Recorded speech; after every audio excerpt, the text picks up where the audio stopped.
ตั้งแต่แม่จากไปนี่ก็เบิ่ง2 มื้อ 3 มื้อนี่แหละจิตใจหันก็อยากให้เฝ้าให้ได้เป็นอาทิตย์นั่นแหละแต่ว่ามันอันนี้ท้ายเดือนแหละทุกคนนะมันท้ายเดือนมันคล่ำเนาะยันมันเป็นพี2 เดือนหั่นนะ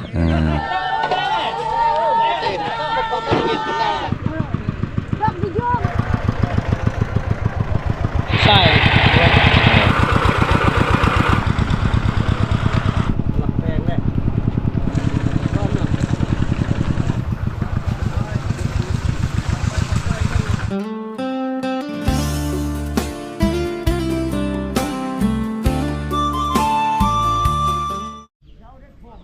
เสาร์มือทรงสการมื้อนี้วันที่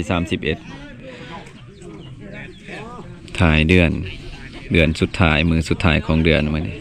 เป็นมือทรงสการของแม่ดองเพิ่นทางบ้านผู้โฮมอันนี้คือลูกชายเพิ่นบ่าวสีสบายดีเด้อพี่น้องสบายดีเบิดสุขคนเนาะบ่ว่า FC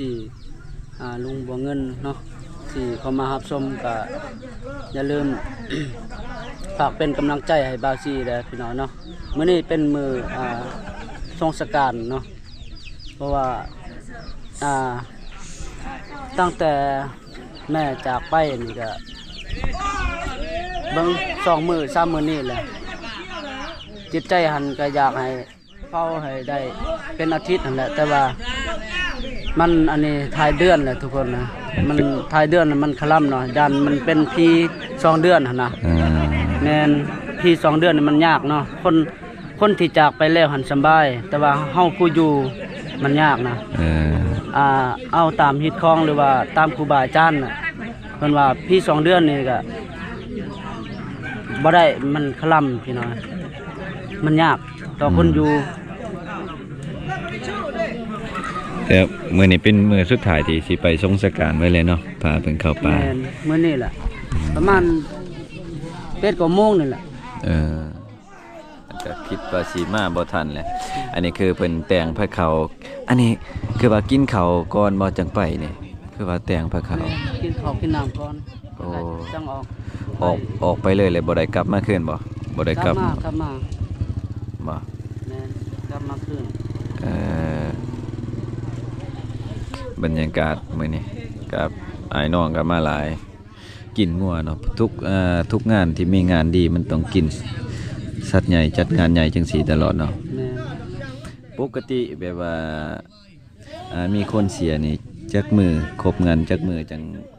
ไปป่าขึ้นกับภูมิเนาะผู้ทุกอย่างนี่คือว่ามื้อ1 2 มื้อล่ะแม่นคือแบบเฮานี่เป็นคนขี้ทุกข์เนาะบ่มีหยังมีแต่พี่น้องช่วยเหลือทุกอย่างนับแต่ข้าวน้ำตามป่าหรือว่าช่วยเหลืออันนี้อีหยังเนาะเขาเอิ้นเนาะช่วยเหลือแจกทาน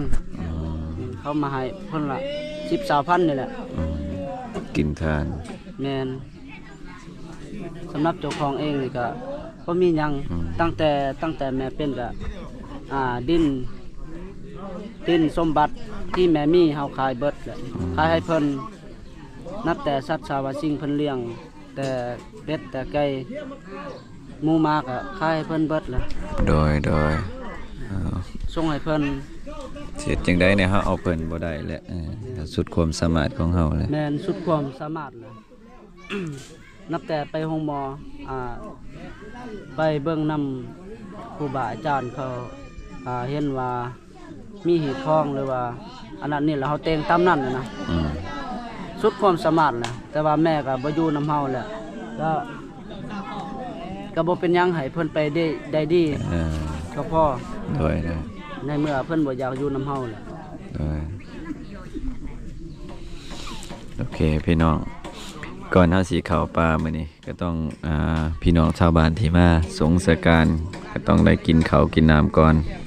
อะไรจังพาเพิ่นเข้าป่าไปส่งเพิ่น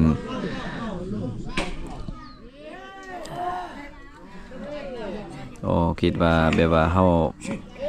ไปแล้วคิดว่าสิบ่ได้กลับคืน กลับคืนคือเก่าเนาะบัดเฮือนเพิ่นนี่สิใส่หยังใส่รถไถไปบ่ ซื้อรถไทยพี่น้อง ซื้อ เอิ้นว่าซื้อโดยทุกคนที่มานี่ต้องได้ถือเหล้าถืออันนี้มาพร้อมเนาะทางนี้ถูกเรามีเขามีเงินตามใจศรัทธาตามผู้มากินทานดังนี้พี่น้องเพิ่นพากันกินข้าวหรือว่ารับประทานอาหารแล้วก็สิเข้าป่าไปส่งเพิ่นเข้าป่าหรือว่าสงสการและมื้อสุดท้ายแม่นได้ออกทางด้านหลังบ่ได้ออกทางด้านหน้าเนาะทางนี้เป็นดินเขาแม่นบ่ว่าแต่อยู่ไสคือกันทางบ้านเฮาคือกันมีแต่ดินพี่น้องแม่นทางบ้านเฮาพี่น้องคือกันเข้าออกบ่ได้มันต้องออกทางด้านหลังแม่นเคยเห็นออกด้านหลังนี่ปอดคือคักหรือไปน้ำเพิ่นน่ะสิม่วนคนอันหมู่บ้านนั้นผู้นึงนี่ไปโยกเพิ่นนี่ม่วนตามเบิ่งฮะเว้าก็บ่ออกคือกันคือกะแต่ว่าเราเฮ็ดเวียกนี่คือสิดุเบิ่งครับดุเรื่องปล่อยเรื่องงัวล่ะอยู่ไห้อยู่นา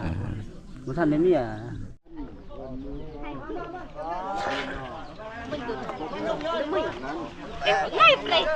ายเลยอุ้ยนักเกตบ้านแม่นตุปีบุญทานบ้านเลยงานโรงงานแก้วที่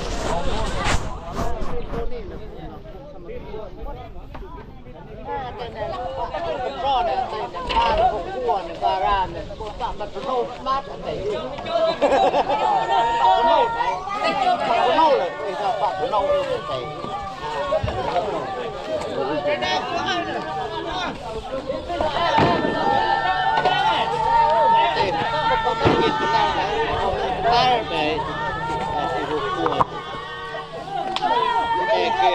Kekit menyit, menyit, kenal.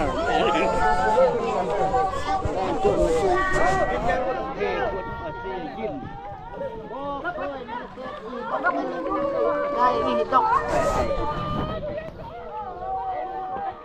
Ayak dong,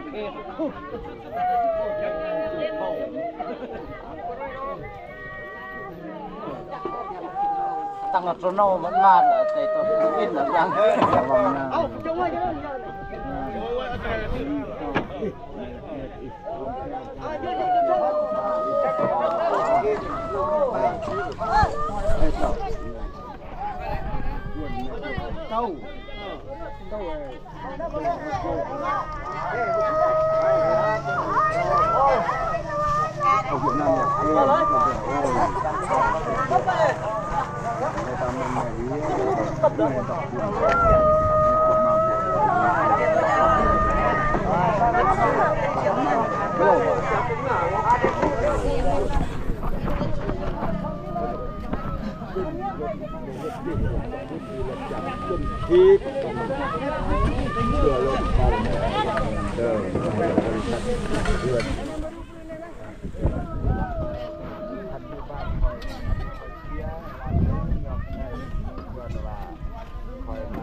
hai ăn tương ngon Hãy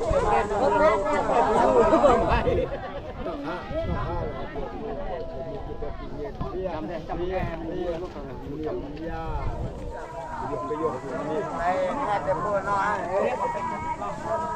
อ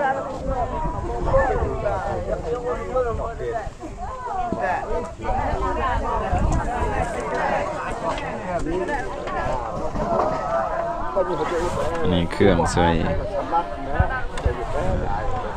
เครื่องของเพิ่น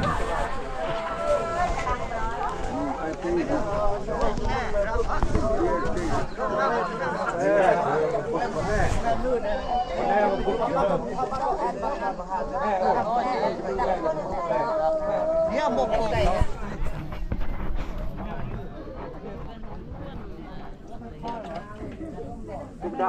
งานช่องทุกรถเอาไปโอ้ยดูว่าโอ้ยจะคนอยู่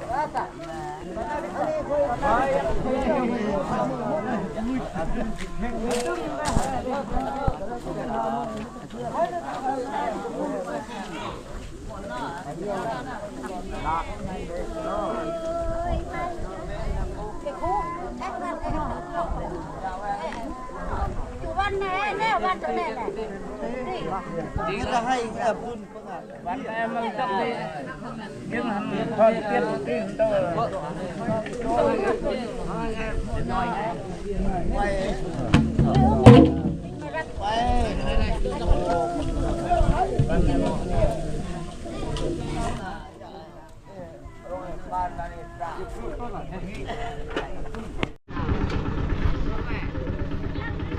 เกี่ยมเข้าป่าออกป่าเลย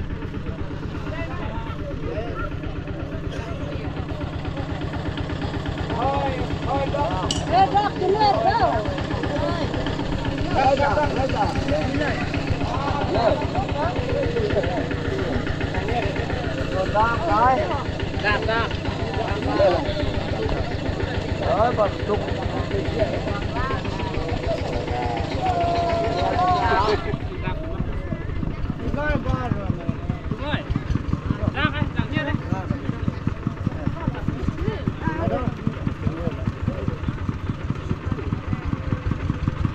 ต้องมีกระสีพากันไป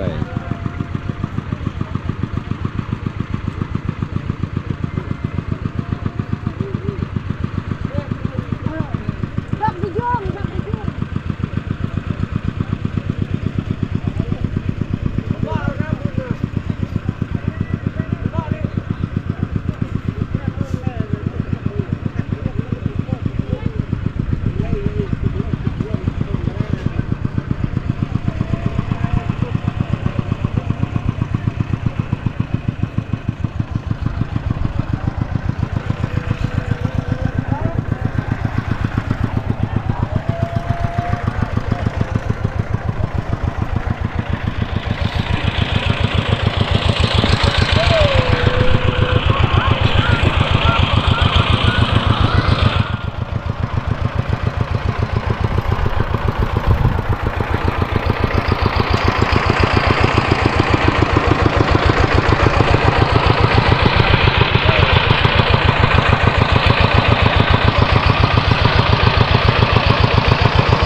ได้บ่ขึ้นเนี่ย ฮะ ขึ้นนี่ได้บ่ ได้ยัง ลิ้นไผ่ได้เงินบ่ บ่ได้ยิน บ่ได้ลิ้นบ่ คิดมา โอ้เวียงกลางคืนอีกโอ้รถนี่เลยกว่ามันสิเลี้ยวได้ยากเนาะ เดินซ้าย มันบ่อยากไป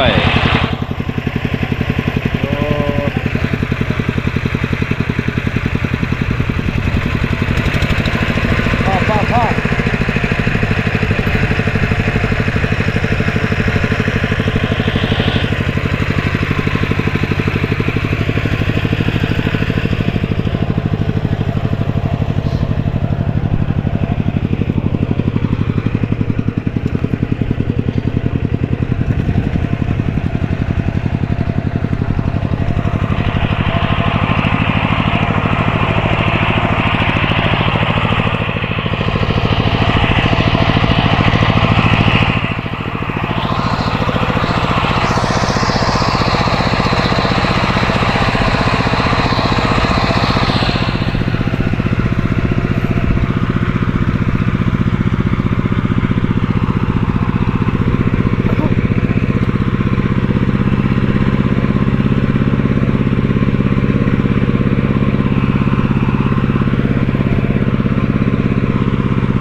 ทางนี้เนาะ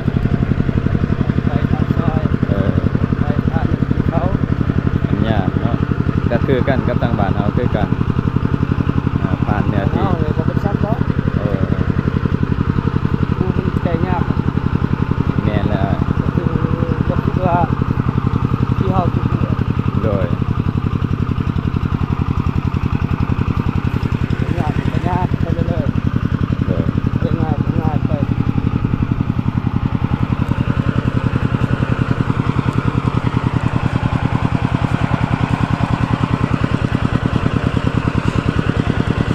แล้วกัน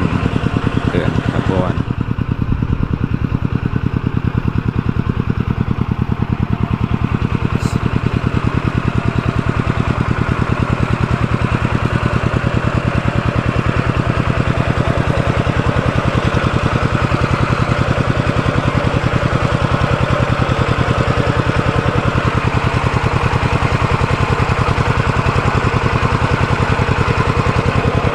ต่างนี่ก็มีทุ่งหน้า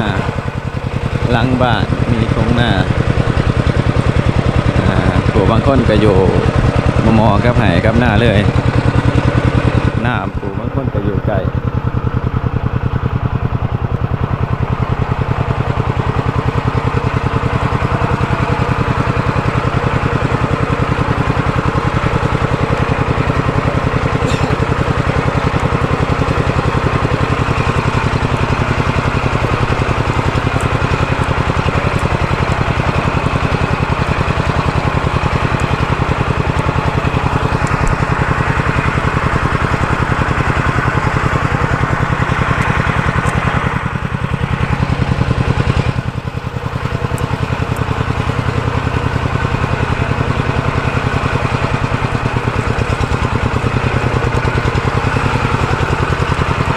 อยู่นี่เป็นเครื่อง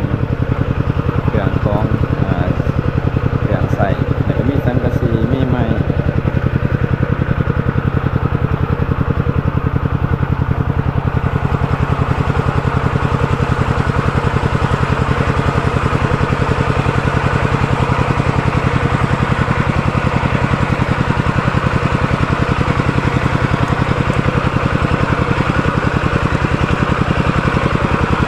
ตั้งนี่บ่ปราสาท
ทางเข้าปราสาท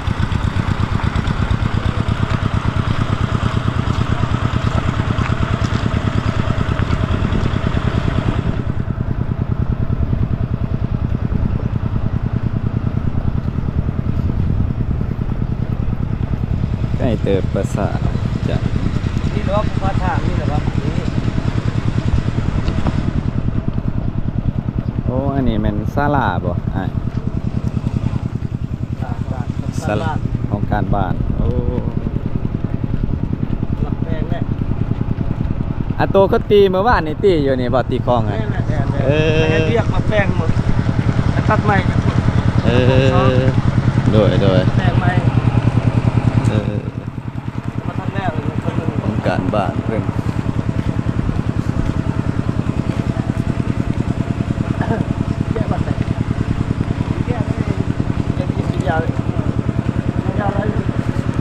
ทางนี้แต่ก่อนน่าจะปลูกอ้อยทางนี้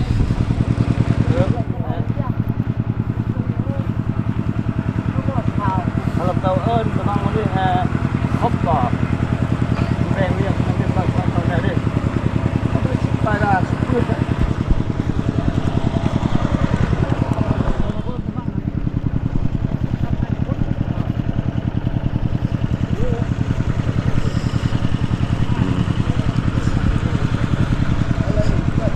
ภาษา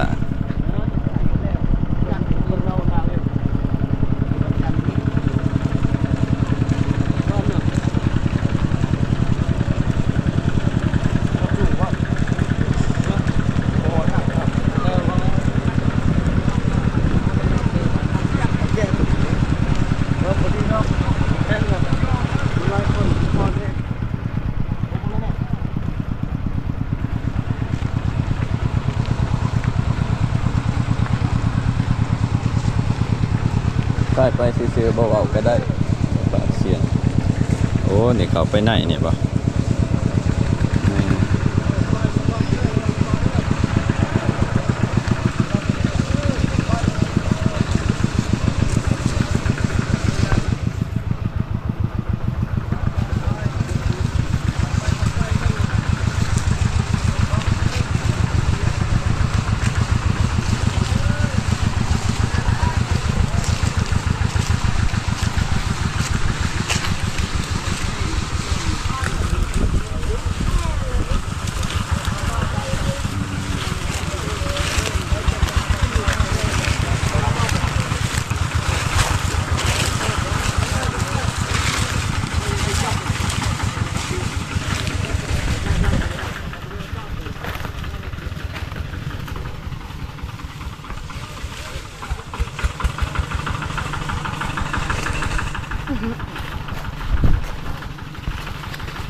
ตัวขนาดนั้นจะไปตั้งเลยนะต้องปักบอกจะคุดตั้งคุ้มให้ทานไว้เอาอีกตัวย่องไว้เลยเป็นเลือดด้วยเลือดแอบเลยดิพวกอย่างพวกนั้นแอบ